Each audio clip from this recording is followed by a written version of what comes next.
نحمده ونصلي ونسلم على رسوله الكريم أما بعد فأعوذ بالله من الشيطان الرجيم بسم الله الرحمن الرحيم يا أيها الناس كلوا مما في الأرض حلالا طيبا ولا تتبعوا خطوات الشيطان إنه لكم عدو مبين صدق الله العظيم. الصلاة والسلام عليك يا رسول الله. الصلاة والسلام عليك يا حبيب الله. الصلاة والسلام عليك يا نبي الله. الصلاة والسلام عليك يا نور الله. وعلى آلك وأصحابك يا حبيب الله. صلى الله تعالى عليك وسلم. میرے پیارے آقا صلی اللہ تعالی علیہ وسلم کے پیارے دیوانوں، کافی دنوں کے بعد اس طرح سے مجمع کے سامنے خطاب کی سعادت حاصل ہو رہی ہے۔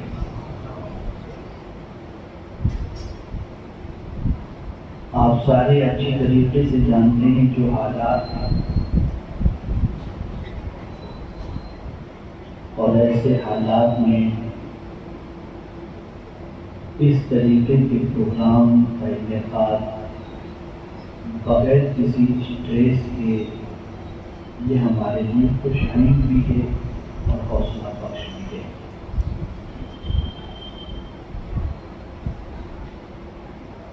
مجھے آج جس موضوع پر گفتگو کرنی ہے وہ یہ ہے کہ حلال روزی کی اہمیت اور حرام روزی کی نحوست۔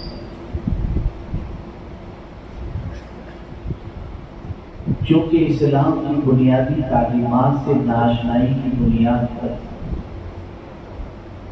اور صحیح معنوں میں اسلام کو پڑھنے اور سمجھنے سے دوری کی بنیاد پر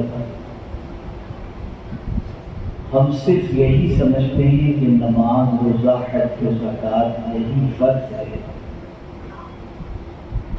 لیکن اس کے علاوہ بھی بہت ساری چیزوں کو پیغمبر رحمت صلی اللہ علیہ وسلم نے فرض فرمایا ہے۔ فرائض کے بعد جو سب سے اہم فرض ہے وہ ہے حلال روزی کا طلب کرنا۔ طلب الحلال فریضۃ بعد فریضہ، حلال روزی کا طلب کرنا یہ فرائض کے بعد میں سے بڑا فرض ہے۔ میرے پیارے آقا صلی اللہ تعالی علیہ وسلم کے پیارے دیوانوں،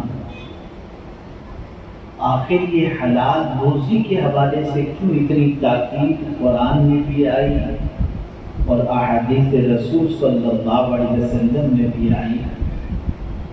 تو یاد رکھیں اس کی وجہ یہ ہے کہ غذا کا انسانی زندگی پر بہت اثر ہوتا ہے۔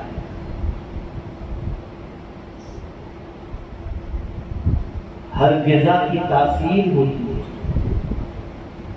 مثال کے طور پر بادام کی تاثیر الگ، کاجو کی تاثیر الگ، منقع کی تاثیر الگ، سبزی کی تاثیر الگ، میٹھے کی تاثیر الگ، تو ہر غذا کی تاثیر ہوتی ہے، ایسے ہی اگر غذا حلال کی ہے تو اس کی تاثیر بھی الگ ہے، اور حرام کی غذا ہے تو اس کی تاثیر بھی الگ ہے۔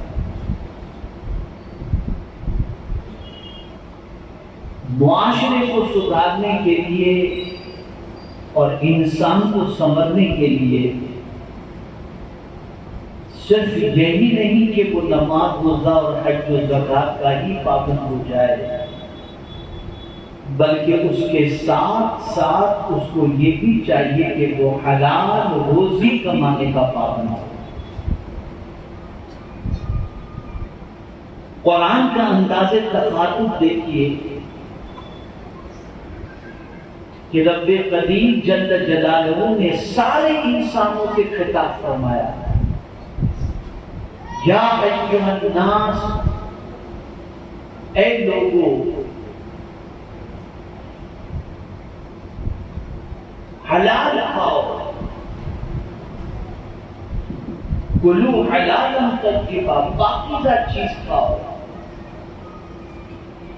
اس لیے کہ معاشرے کے اندر اگر بسنے والا ایک انسان بھی حرام کی غذا کھانے کا مرتکب ہوا تو اس غذا کا اثر اس کی زندگی سے ظاہر ہوتا ہے، اور نتیجتاً اس کی بد کرداری کے اثر سے معاشرہ پورا متاثر ہوتا ہوا دکھائی دیتا ہے۔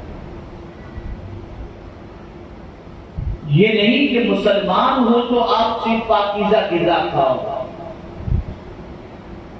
اور غیر مسلموں کو جو ملے وہ کھا لو، نہیں، بلکہ قرآن نے سب سے پہلے سارے انسانوں سے خطاب فرمایا، اے لوگوں، حلال اور پاکیزہ چیزیں کھاؤ اور شیطان کے نقش قدم پر نہ چلو، بے شک وہ تمہارا کھلا ہوا دشمن ہے۔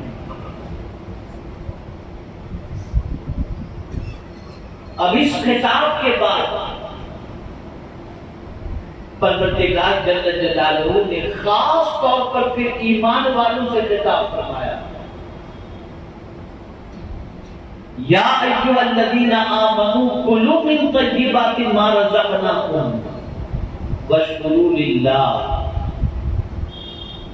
ان کنتم ایاہ تعبدون، او کما قال،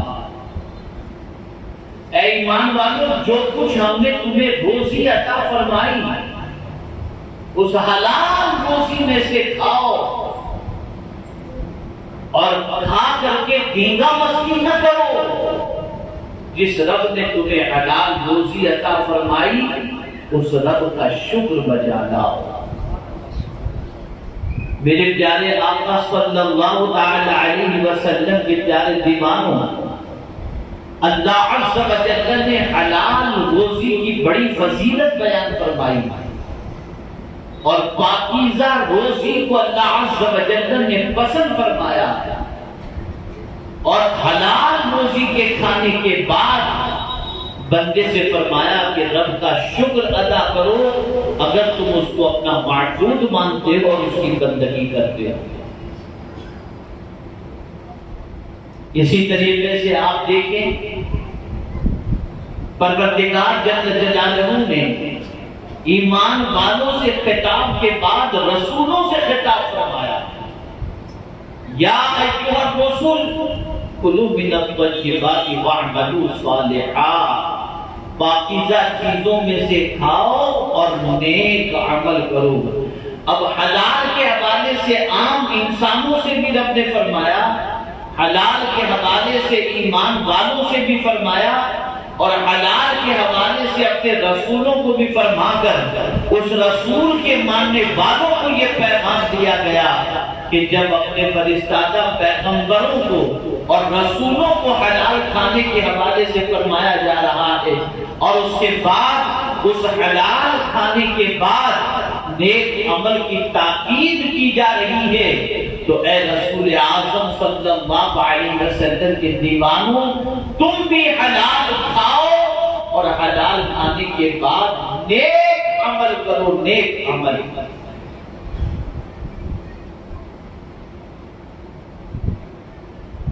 میرے پیارے آقا صلی اللہ تعالی علیہ وسلم نے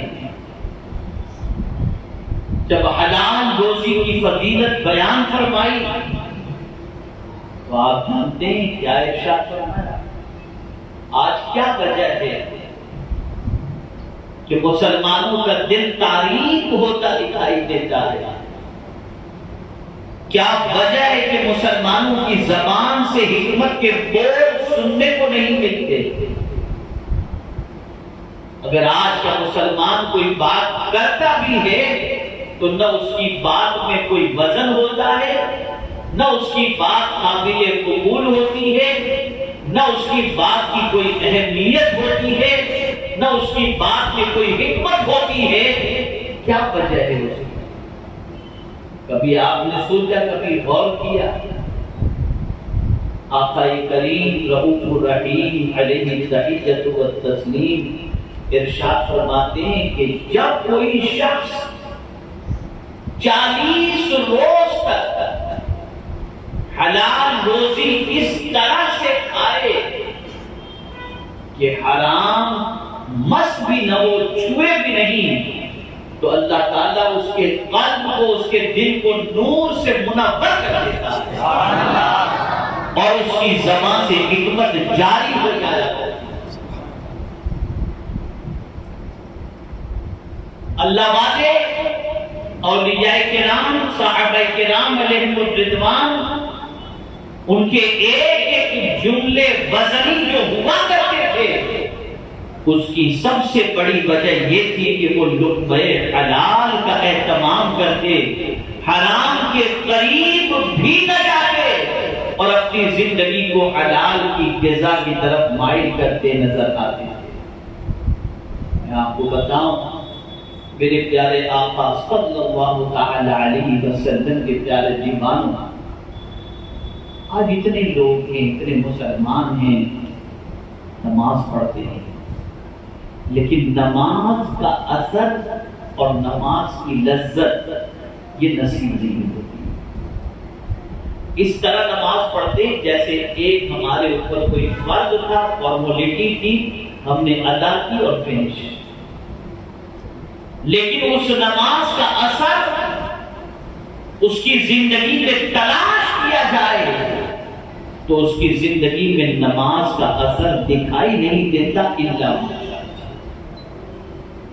اور جہاں تک پڑھنے والے کو نماز کی لذت کا معاملہ ہے تو وہ نماز کی لذت سے بھی محروم دکھائی دیتا ہے۔ اس کو کبھی سمجھنے کی کوشش کرو کہ ایسا کیوں؟ تو آج یہ میں آپ کو سمجھاؤں۔ حضرت رابعہ عدویہ رضی اللہ تعالی عنہا قمیص پہن کر، جو پھٹا ہوا قمیص تھا اس کو سلائی کرنے کے بعد انہوں نے دوسرا وہ قمیص پہنا اور جو بدن پر قمیص تھا اسے اتار کر اس سلا ہوا قمیص جو پھٹ گیا تھا اس قمیص کو پہن کر آپ نے نماز ادا فرمائی۔ لیکن نماز پڑھنے کے بعد انہیں نماز کی لذت محسوس نہیں ہوئی۔ نماز کے اندر جو لذت میسر ہوا کرتی تھی وہ لذت انہیں میسر نہیں ہوئی، تو تشویش میں گرفتار ہوئی کہ آخر کیا وجہ ہے کہ نماز میں جو مزہ ملنا چاہیے وہ نماز میں مزہ نہیں مل رہا۔ غور کرتی ہیں کہ میرا وضو تو درست تھا، تو خیال آیا کہ وضو بالکل درست انہوں نے کیا، ارکان صلاۃ اور شرائط صلاۃ کی پابندی انہوں نے کی یا نہیں کی، اس پر غور کیا تو لگا وہ بھی بالکل صحیح میں نے کیا ہے۔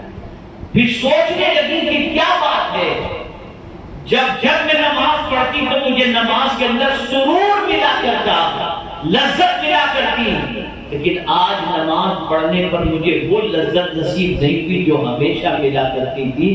بہت غور کرنے کے بعد جب کچھ سمجھ میں نہیں آیا تو انہوں نے سوچا چلو قمیص بدل لیتی ہوں، تو انہوں نے جو قمیص تھا اسے اتارا اور دوسرا قمیص پہن کر انہوں نے نماز ادا فرمائی۔ اب جب نماز انہوں نے ادا کی تو نماز میں لطف آنے لگا، نماز میں سرور آنے لگا، نماز میں لذت آنے لگی، نماز میں کیف آنے لگا۔ انہوں نے سوچا اس قمیض میں کیا خرابی تھی کہ جس کے پہن کر نماز ادا کرنے پر نماز میں لذت نہیں ملی۔ تو خیال آیا کہ وہ پھٹا ہوا قمیض چاند کی چاندنی میں سلنے کے لیے گھر کی چھت پر بیٹھ کر کے جب وہ سل رہی تھی تو اس وقت سچویشن یہ ہوئی کہ بادشاہ کی سواری ان کے گھر کے قریب سے گزری تو ان کے خدام، بادشاہ کے خدام مشعل لیے ہوئے تھے جس کی روشنی ان کے گھر کے چھت تک پہنچی، اور اس روشنی سے فائدہ اٹھا کر انہوں نے جلدی جلدی قمیض سی لی کہ کہیں ایسا نہ ہو کہ یہ سواری گزر جائے اور اس کے بعد روشنی بھی چلی جائے اور میں پھر قمیض نہ سل سکوں۔ تو روشنی کا فائدہ اٹھا کر انہوں نے قمیض سلی تھی۔ تو خیال آیا کہ یہ قمیض پہن کر نماز پڑھنے میں لذت اس لیے نہیں ملی کہ میں نے جس بادشاہ کی سواری جو گزری تھی اور اس کے خدام جو مشعل لیے ہوئے تھے اس کو میں نے بغیر پرمیشن کے اس روشنی سے میں نے فائدہ اٹھایا تو اللہ نے میرے دل سے نماز کی لذت اٹھائی۔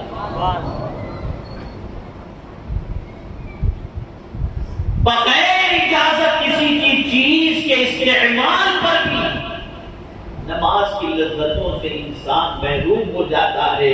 آج بغیر اجازت کے چیز کے استعمال کی بات تو اپنی جگہ پر، آج تو حالات اتنے بد سے بدتر ہیں کہ العیاذ باللہ جو ملا، جہاں سے ملا، جیسا ملا، جس کا ملا، کھاؤ اور موج مستی کرو۔ انسان اس چیز کی فکر سے بالکل غافل ہو گیا کہ وہ حلق کے نیچے اترنے والا لقمہ حلال کا ہے یا حرام۔ کہاں سے لذت ملے گی؟ کہاں سے عبادت میں شوق پیدا ہوگا؟ کہاں سے ہماری نماز ہمیں برائیوں سے روکے گی؟ کہاں سے ہماری نماز ہماری زندگی میں انقلاب پیدا کرے گی؟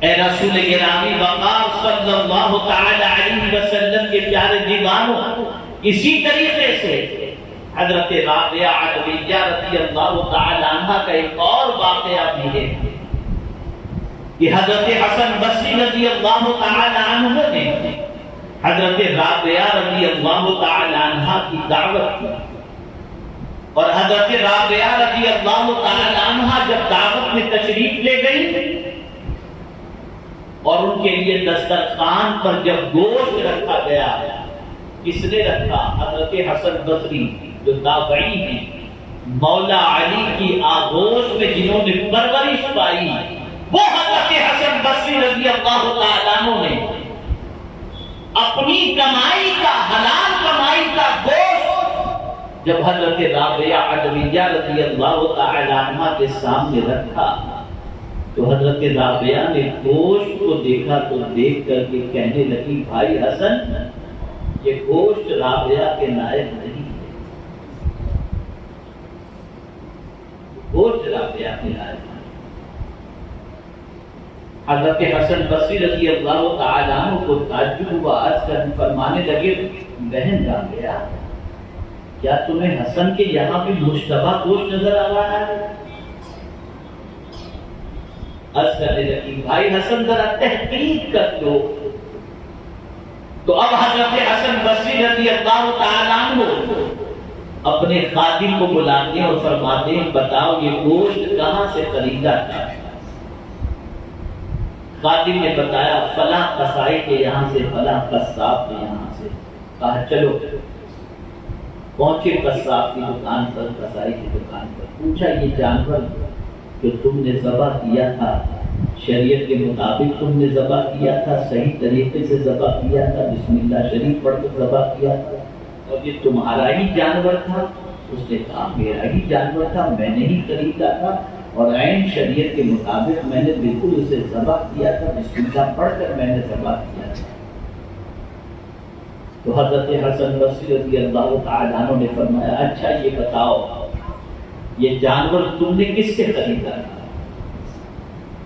تو انہوں نے عرض کیا فلاں شخص سے میں نے خریدا تھا. گئے اس کے پاس، کہ جانور تم نے ان کو بیچا تھا؟ کہا ہاں. کہ تمہارا ہی جانور تھا؟ کہا ہاں. تو اب حضرت حسن بصری رضی اللہ تعالیٰ عنہ سے اس شخص نے پوچھا جس نے قصاب کو اپنا جانور بیچا تھا، حضور یہ تو بتائیں کہ یہ سوال آپ کیوں پوچھ رہے ہیں؟ تو حضرت حسن بصری رضی اللہ تعالیٰ عنہ نے فرمایا کہ تمہارے جانور کا گوشت جب میں نے رابعہ کے سامنے رکھا تو اس نے کھانے سے اپنا ہاتھ کھینچ لیا اور یہ فرمایا کہ یہ گوشت میرے لائق نہیں. تو اب وہ شخص کہتا ہے اگر رابعہ نے ہاتھ کھینچ لیا تو بالکل صحیح کیا، یہ گوشت جانور کا ان کے لائق نہیں تھا. تو حضرت حسن بصری کو تعجب ہوا، فرمایا کیوں ایسا کہہ رہے ہو؟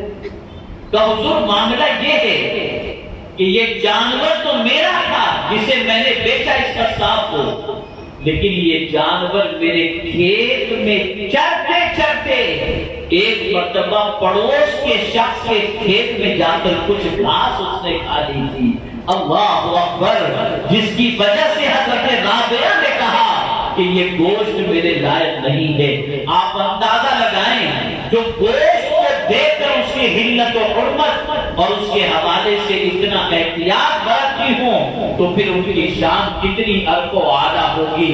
اسی لیے تو جب حضرت ابراہیم ابن ادھم رحمۃ اللہ تعالی علیہ خانہ کعبہ کی زیارت کے لیے پہنچے تو ہر قدم پر ایک دو رکعت نماز پڑھتے ہوئے پہنچے اور 14 سال میں مکہ مکرمہ پہنچے.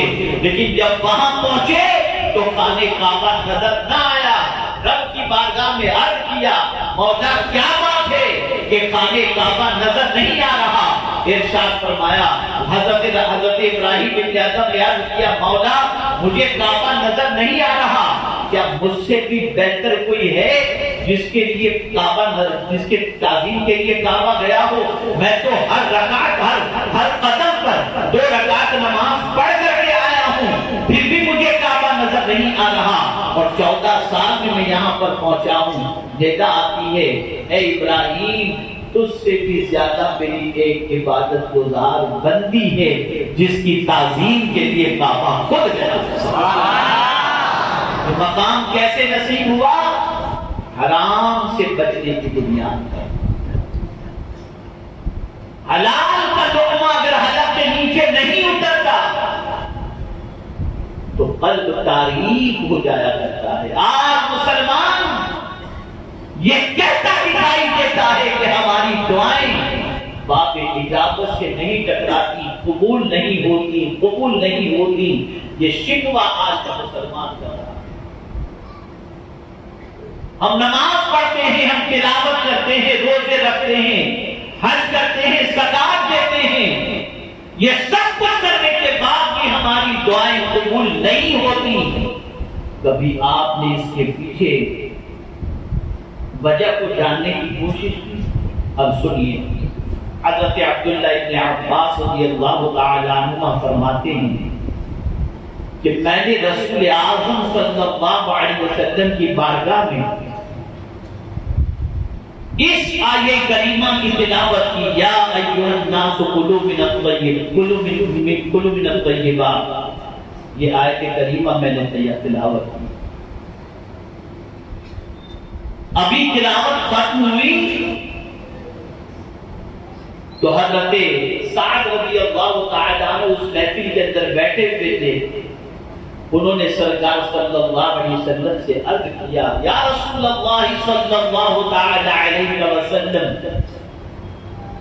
میرے لیے دعا فرمائیں کہ میں جو بھی دعا کروں اللہ میری دعا کو قبول کرے، میں مستجاب الدعوات بنوں.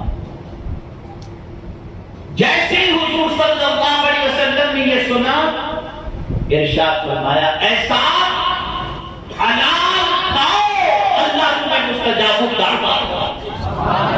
تمہاری کوئی دعا کی رد نہیں. پتا چلا غذا کا اثر ہوتا ہے. اللہ ان کی دعاؤں کو شرط قبولیت سے نوازتا ہے جن کے حلق کے نیچے اترنے والا لقمہ حلال کا ہو. آج تندرستی کی بنیاد پر، غربت کی بنیاد پر، افلاس کی بنیاد پر، بے روزگاری کی بنیاد پر انسان ایزی منی کی راہ اختیار کرتا ہے اور پھر یہ بھی نہیں دیکھتا یہ حلال ہے یا حرام، بس اسے فکر ہوتی ہے تو صرف مال کی، کہیں سے بھی آ جائے اور پھر اس کی وہ پرواہ نہیں کرتا۔ اے رسول اعظم صلی اللہ علیہ وسلم کے دیوانوں، ایسی غذا کے استعمال کے بعد جو حرام و مشتبہ ہو، اس غذا کے کھانے کے بعد اگر کوئی دعا کرے اللہ اس کی دعا کو قبول نہیں کرتا۔ یہاں پر میں آقا کریم صلی اللہ علیہ وسلم کی ایک حدیث آپ کے گوش گزارتا ہوں۔ اللہ کے رسول صلی اللہ علیہ وسلم نے ارشاد فرمایا، اللہ پاک ہے اور پاک کو قبول فرماتا ہے۔ اور پھر رسول اعظم صلی اللہ علیہ وسلم نے ارشاد فرما کر یہ ارشاد فرمایا کہ ایک شخص طویل سفر کر کے آئے، اس کے بال بکھرے ہوں گے، چہرہ گرد آلود ہوگا، اور یہ مسافر جو تھکا ماندہ، چہرہ گرد آلود، اور ہاتھ اٹھا کر اللہ کی بارگاہ میں دعا کرے گا، اے رب اے رب اے رب۔ لیکن سرکار صلی اللہ علیہ وسلم فرماتے ہیں اللہ اس کی دعا کو قبول نہیں کرتا۔ کیوں؟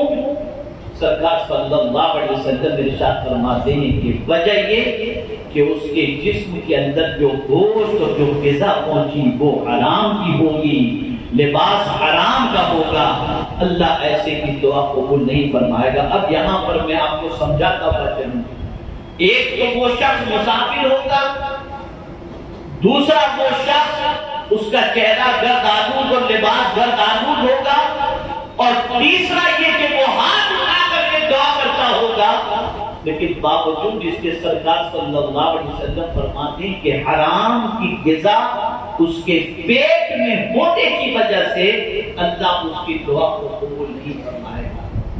جبکہ مسافر کے حوالے سے سرکار نے کیا فرمایا صلی اللہ علیہ وسلم؟ آقا کریم صلی اللہ علیہ وسلم فرماتے ہیں تین لوگوں کی دعائیں اللہ رد نہیں فرماتا، قبول فرماتا ہے۔ باپ کی دعا بیٹے کے ہاتھ میں، مسافر کی دعا اور مظلوم کی دعا، یہ تینوں کی دعا سرکار صلی اللہ علیہ وسلم فرماتے ہیں اللہ قبول فرماتا ہے۔ اور وہ بندہ جو طویل سفر کر کے آ کر یا رب یا رب یا رب کہتا ہے تو مسافر والا معاملہ تو وہاں پایا جا رہا ہے، اور ایک حدیث میں مسافر کی دعا کی قبولیت کی بشارت بھی نظر آ رہی ہے، لیکن وہ دعا قبول مسافر کی کیوں نہیں ہو رہی؟ اس کی وجہ یہ ہے کہ اس کے پیٹ میں لقمہ حلال کا نہیں حرام کا، گرد آلود چہرہ اور کپڑے، اس کے بعد اللہ کی بارگاہ میں دعا کرنا، یہ عاجزی اور انکساری کی علامت ہے۔ یا رب کہہ کر کے پکارنا یہ عاجزی اور انکساری کی علامت ہے۔ قرآن کہتا ہے امن یجیب المضطر اذا دعاہ، کون ہے جو بے قراروں کی فریاد سنتا ہے؟ اس کے اندر بے قراری بھی پائی جا رہی ہے، اور مولا ایسوں کی دعا کو قبول فرماتا ہے جس کی بشارت بھی موجود ہے، لیکن حرام کے لقمے کی وجہ سے اللہ تعالیٰ اس کی دعا کو قبول نہیں کرتا۔ اب تیسری بشارت بھی پائی جاتی ہے کہ وہ ہاتھ اٹھا کر کے دعا کر رہا، اور حدیث مبارکہ میں ہے اگر کوئی بندہ اللہ کی بارگاہ میں خالی ہاتھ کو پھیلا دے تو اس کے خالی ہاتھ کو خالی لوٹانے میں اللہ کو حیا کی ہے، لیکن اگر کوئی شخص حرام کی غذا کھا کر کے ہاتھ اٹھا کر دعا کرے تو اللہ اس کی دعا کو قبول نہیں کرتا۔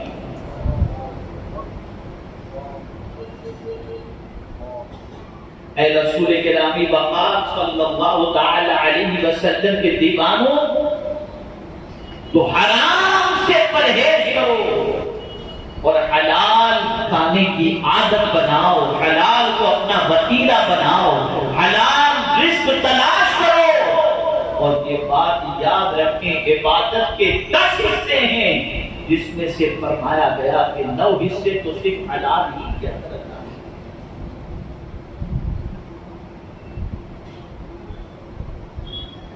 آپ جانتے ہیں اللہ والے حرام تو کیا مشتبہ چیز سے بھی بچتے ہیں، شک ہو جاتا یہ حلال ہے یا حرام چھوڑ دیتے، اور یہاں تو کہیں بھی کسی بھی ہوٹل میں جو ملا کھا لو، جو گوشت لاؤ بھائی تندوری لے آؤ، یہ لے آؤ، وہ لے آؤ، بیٹھ کے کھا رہے ہیں، وہ یہ کیا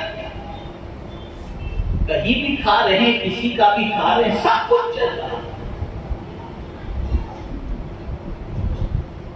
میرے پیارے آقا صلی اللہ تعالی علیہ وسلم کے پیارے دیوانوں، آقا کریم رؤوف رحیم علیہ التحیۃ والتسلیم نے حرام کے حوالے سے کیا فرمایا اسے سنیں۔ فرمایا گیا اگر کسی کے پاس 10 درہم ہیں جس میں سے 9 درہم حلال کے ہیں اور 1 حرام ہے، اس سے کپڑا خریدا، 9 درہم حلال ہے اور 1 درہم حرام کا ہے، اس 10 درہم سے اس نے کپڑا خریدا، جس 10 درہم کے اندر 1 درہم حرام کا تھا۔ سرکار فرماتے اگر اس کپڑے کو پہن کر وہ نماز پڑھے اللہ اس کی نماز سے قبول نہیں کرتا، نماز قبول نہیں۔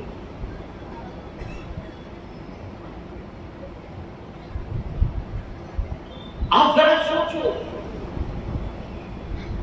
کہیں دعا کی قبولیت میں حرام رکاوٹ بن رہا ہے، کہیں نماز کی قبولیت میں حرام رکاوٹ بن رہا ہے، کہیں حج کی قبولیت میں حرام رکاوٹ بن رہا ہے، کہیں طواف کی قبولیت کے اندر حرام رکاوٹ بن رہا ہے۔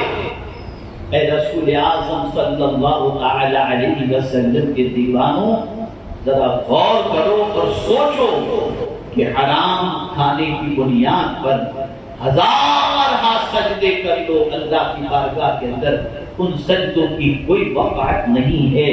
اللہ ایسے سجدوں کو قبول فرماتا ہے جو سجدہ کرنے والا حلق کے نیچے اترنے والے لقمے کے بارے میں اس چیز کا خیال کرتا ہے کہ یہ لقمہ حلال کا ہے یا حرام۔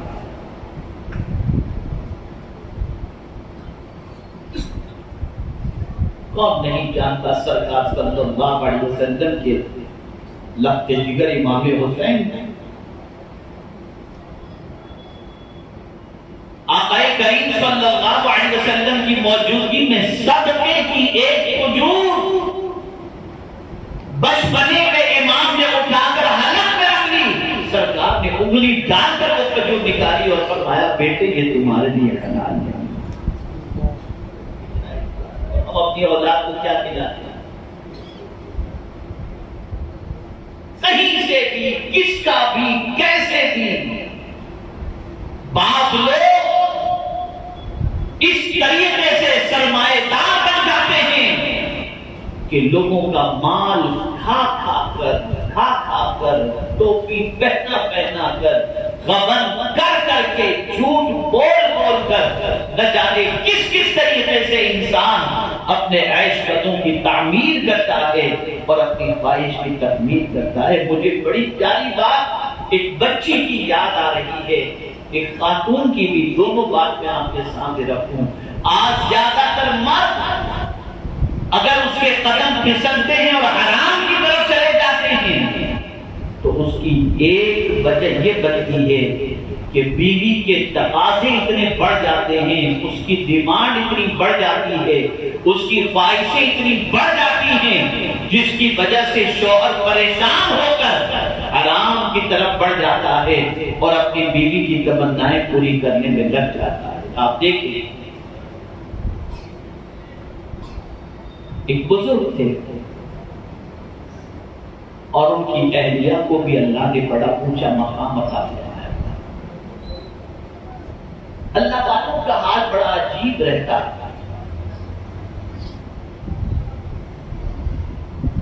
وہ فاتح کے ذریعے اللہ کے رحمتوں کے دروازے پر دست کرتے رہتے. شادی ہوئی تھی، میاں بیوی کی زندگی گزر رہی تھی. اس میں اچانک سچویشن ایسی آئی کہ کوئی کام ہی شوہر کو نہیں مل رہا تھا.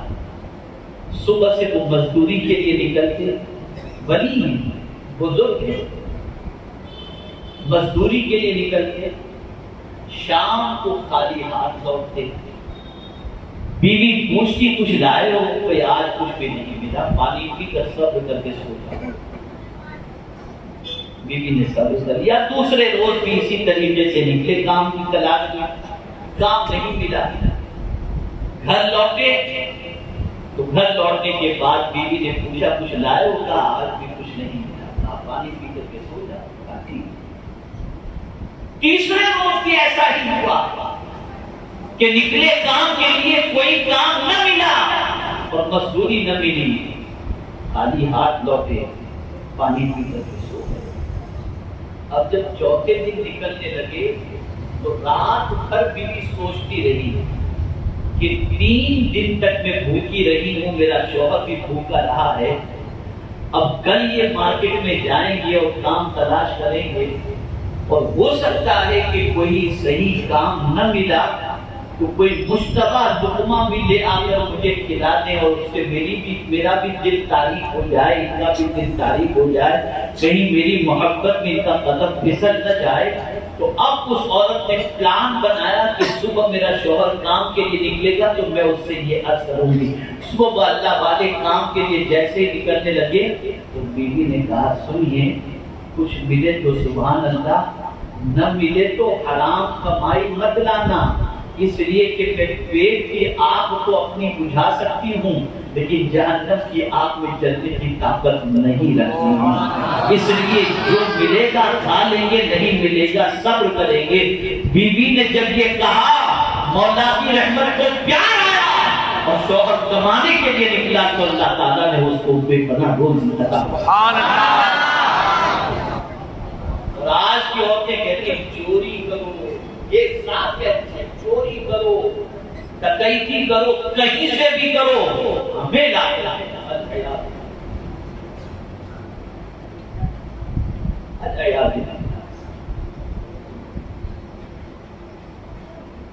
اور یاد رکھیں اگر کسی کے حلق کے نیچے حرام کا ایک لقمہ بھی اتر گیا تو 40 روز کی عبادت پہ، اور اس سے جو گوشت بنا، سرکار صلی اللہ علیہ وسلم فرماتے ہیں اس گوشت کا سب سے زیادہ حقدار اگر کوئی ہے تو جہنم کی آگ. اللہ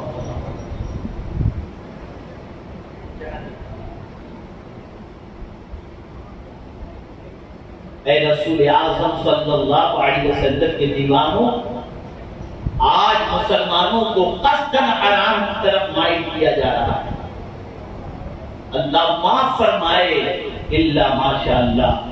ڈرگس مسلم محلے میں، شراب مسلمان، جوا مسلمان، بدکرداری کے اڈے مسلمان، غبن مسلمان، چوری مسلمان. جیلوں میں سب سے بڑی تعداد اگر کسی قوم کی ہے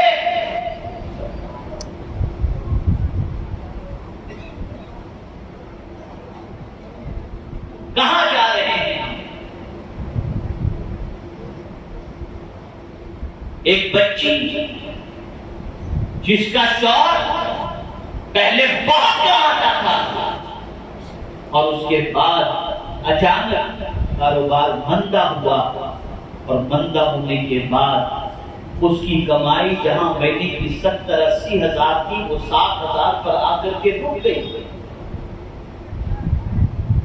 تو بیوی اپنے شوہر سے کہتی ہے تم پارٹی والے بن کر کے کما کے دار میں تو چلے گا لیکن حرام کا مجھے بن. ایسی بھی آج کی بچی ہے. تم مزدوری کرنا وہ مجھے منظور ہے، مجھے اس میں شرم نہیں آئے گی کہ میں یہ کہوں گی کہ میرا شوہر مزدوری کر رہا ہے، لیکن اگر میرا شوہر حرام کما کر کے مجھے کھلائے گا تو میں نہیں چاہتی کہ میں بھی جہنم میں جاؤں اور میری اولاد بھی جہنم میں۔ تو حرام سے بچو، حلال کو اختیار کرو۔ جتنی بھی بدکرداریاں، برائیاں، یہ ساری چیزیں پھیل رہی ہیں، اس میں سب سے بڑا عنصر اگر کوئی ہے تو وہ غذا کا ہے۔ جیسی غذا ہوگی ویسی حرکت ہوگی۔ حرام کا کھا کر حرام کام ہی بندہ کرے گا، اور حلال کا کھا کر بندہ اللہ کی اطاعت کرتا ہوا دکھائی دے گا۔ سبحان اللہ، سبحان اللہ۔ ذرا دیکھیں آپ امام اعظم ابو حنیفہ رحمۃ اللہ تعالی علیہ، آپ نے اپنے قاضی سے، اپنے ملازم سے ارشاد فرمایا، کپڑے کا بہت بڑا کاروبار تھا، کپڑے کا ایک تھان ڈیفیکٹڈ تھا جس کے اندر نقص تھا، عیب تھا۔ قاضی سے بتایا اگر کسی گاہک کو مال دو تو یہ تھان جس کے اندر نقص اور عیب ہے یہ بتا کر کے دینا۔ آپ واپس لوٹے، یہ کہہ کر کے گئے تھے، بعد میں جب لوٹے اور پوچھا کیا بات ہے، سب خیریت تو ہے؟ تو کہاں کیا بات ہے، سب مال ختم نظر آ رہا ہے، کہاں موجود گاہک لے کر کے گیا، میں نے بیچ دیا۔ اور امام اعظم کو خیال آیا، ارشاد فرمایا یہ بتاؤ وہ جو عیب والا تھان تھا، جو نقص والا تھان تھا، وہ تم نے گاہک کو بتا کر کے دیا یا یوں ہی بیچ دیا؟ اس نے کہا حضور میں نے یوں ہی بیچ دیا۔ آپ نے سارا پیسہ ستا کہا میں ایسے پیسے کے لقمہ اپنے حلق کے نیچے نہیں گزار سکتا جس کے اندر شبہ کا پیسہ ہو، ڈاؤٹ کا پیسہ ہو، دھوکے کا پیسہ ہو۔ آج دھوکہ دیکھ لیجیے ہمارے یہاں کتنا ہو رہا ہے، دھوکہ دہی میں مسلمان آگے الا ماشاء اللہ۔ ہم نے اپنی زندگی کے اندر حلال اور حرام کے کانسیپٹ کو اتنا اہم نہیں سمجھا۔ یاد رکھیں حلال کے اندر اللہ عز و جل نے برکتیں رکھی ہیں اور حرام کے اندر اللہ عز و جل نے برکت نہیں رکھی۔ میرے پیارے آقا صلی اللہ تعالی علیہ وسلم کے پیارے دیوانوں، اس لیے حرام سے اپنے آپ کو بچائیں اور حلال کی طرف قدم بڑھائیں کہ حلال روزی کی بنیاد پر پروردگار جل جلالہ دل بھی منور کرتا ہے، چہرہ بھی منور کرتا ہے، اور پروردگار قبر بھی منور فرمائے گا، اور میدان محشر کے اندر بھی نور والے کے دامن کے اندر اللہ جگہ فرمائے۔ تو میرے پیارے آقا صلی اللہ تعالی علیہ وسلم کے پیارے دیوانوں، قرآن کہتا ہے حلال کیا نہ کھاؤ، لا تأکلوا اموالکم بینکم بالباطل ولا تقربوا مال الیتیم۔ آپ اندازہ لگائیں قرآن نے غلط طریقے سے کھانے کے حوالے سے اور مال کمانے کے حوالے سے منع فرمایا ہے، اور یتیم کے مال کے قریب جانے سے بھی منع فرما دیا ہے۔ آج نہ جانے کس کس طریقے سے انسان حرام کی طرف مائل ہو رہا ہے، کوئی کیا کر کے، کوئی کیا کر کے، کوئی کیا کر کے، العیاذ باللہ۔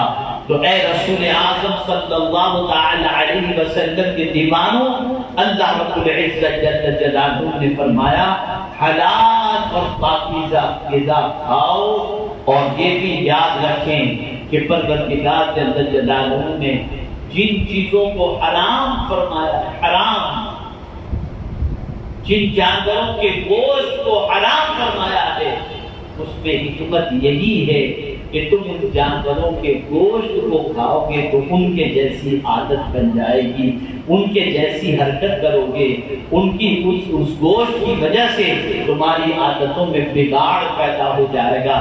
تو پروردگار نے ان جانوروں کے گوشت کو کھانے سے منع فرمایا۔ تو میرے پیارے آقا صلی اللہ علیہ وسلم کے پیارے دیوانوں، اس چیز کا بھی خیال رکھیں، بہت سارے لوگ سودی کاروبار کے اندر ڈوبے ہوئے ہوتے ہیں، اور بہت سارے لوگ جوے کے کاروبار میں ڈوبے ہوئے ہوتے ہیں، ڈرگس کے کاروبار میں ڈوبے ہوئے ہوتے ہیں، بھئی سارے حرام کاموں سے بچو اور حلال کی طرف قدم بڑھاؤ۔ اس لیے کہ اللہ عز و جل نے فرمایا احل اللہ البیع وحرم الربا، اللہ نے تجارت کو حلال فرمایا اور سود کو حرام فرمایا۔ اب یہاں ایک بات آپ کے ذہن کے اندر بٹھا دوں، ہمیشہ کے لیے اسے بٹھا دو اور اسے دل و دماغ کے اندر محفوظ کر دو۔ میں سوال پوچھوں گا، آپ میرے سوال کا جواب دیں گے۔ کیا دنیا میں کوئی ایسا شخص بھی ہے جو موت سے بچ سکتا ہے؟ کوئی جواب نہیں دیا؟ نہیں، موت تو غلط ہے۔ یہ کب آئے گا؟ معلوم ہے کسی کو؟ لیکن اس کا وقت آئے گا تو آدمی بچ سکے گا؟ ہم کہیں بھی ہوں، قرآن کہتا ہے اینما تکونوا یدرککم الموت ولو کنتم فی بروج مشیدہ، تم جہاں کہیں بھی ہو موت آ کر کے رہے گی، اگرچہ مضبوط قلعے کے اندر موت سے بچ سکو گے؟ تو مضبوط قلعے میں موت پہنچے گی کیسے؟ بتایا گیا موت جہاں تمہاری لکھی ہے اس کے لیے تم تک پہنچنے پہ کوئی چیز رکاوٹ نہیں ہے، وہ تم تک پہنچ کر کے ہی رہے گی۔ تو اب فرمایا گیا کہ جس طریقے سے ایک انسان کی تلاش میں موت لگی رہتی ہے اور موت اس کے وقت پر اس انسان کے پاس پہنچ جاتی ہے اور پہنچ کر اس کی روح قبض ہو جاتی ہے، فرمایا گیا بالکل اسی طریقے سے ایک بندے کا رزق جتنا رب نے لکھ دیا ہے وہ اسے مل کر کے ہی رہے گا، بالکل نہیں۔ سبحان اللہ۔ قرآن کہتا ہے وَمَا مِن دَابَّةٍ فِي الْأَرْضِ إِلَّا عَلَى اللَّهِ رِزْقُهَا وَيَعْلَمُ مُسْتَقَرَّهَا، وہ جانتا ہے کہ میری مخلوق کہاں ہے، جو جہاں ہے وہاں اس کا رزق میرا مولا اسے پہنچا دیا کرتا ہے۔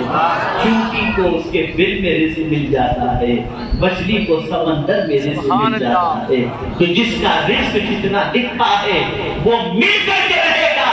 اب بندے کے اوپر ہے کہ وہ حلال ذریعے سے حاصل کرنا چاہتا ہے یا حرام ذریعے سے حاصل کرنا چاہتا ہے۔ اگر وہ حلال ذریعے سے رزق حاصل کرے گا تو اللہ کی خوشی بھی حاصل ہوگی اور اللہ کی رحمت بھی اس کے ساتھ شامل ہوگی۔ تو یاد رکھیں آپ کی ہماری قسمت میں لکھی ہوئی روزی ہمیں مل کر کے ہی رہے گی۔ ہم حرام سے بچیں اور حلال کی طرف توجہ دیں۔ اب کتنا فائدہ ہے حلال کے حوالے سے، کتنا ثواب ہے حلال روزی کے بارے میں۔ اللہ پیغمبر رحمت صلی اللہ علیہ وسلم نے ارشاد فرمایا اگر کوئی شخص حلال روزی کی تلاش میں نکلا، مزدوری کرنے والوں، محنت و مشقت کرنے والوں، قربانیاں دینے والوں، ذرا اس بشارت کو سنو۔ پیغمبر رحمت صلی اللہ علیہ وسلم نے فرمایا اگر کوئی شخص حلال کی روزی کی تلاش میں نکلا اور دن بھر گھوم گھوم کر محنت کر کر کے رات کو جب آیا تو تھک گیا، اور تھک کر جیسے ہی بستر پر لیٹا، میرے آقا صلی اللہ علیہ وسلم فرماتے ہیں اس کے لیٹتے ہی اللہ اس کے سارے گناہوں کو معاف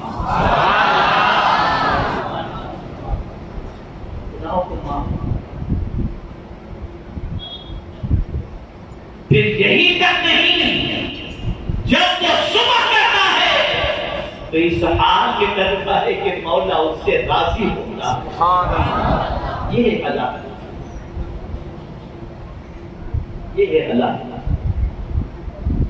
حلال روزی کماؤ، اس کے لیے تگودو کرو، محنت و مشقت کرو، حرام سے اپنے آپ کو بچانے کی کوشش کرو، انشاءاللہ العظیم دل بھی منور ہوگا اور پروردگار جل جلالہ حلال کی برکتیں دنیا میں بھی عطا فرمائے گا اور آخرت میں بھی عطا فرمائے گا۔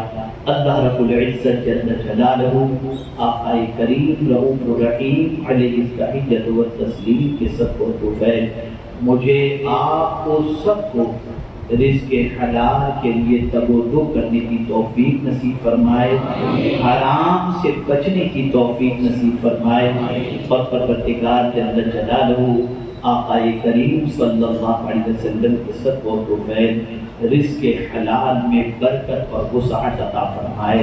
وما علینا الا البلاغ المبین۔ السلام علیکم ورحمۃ اللہ تعالی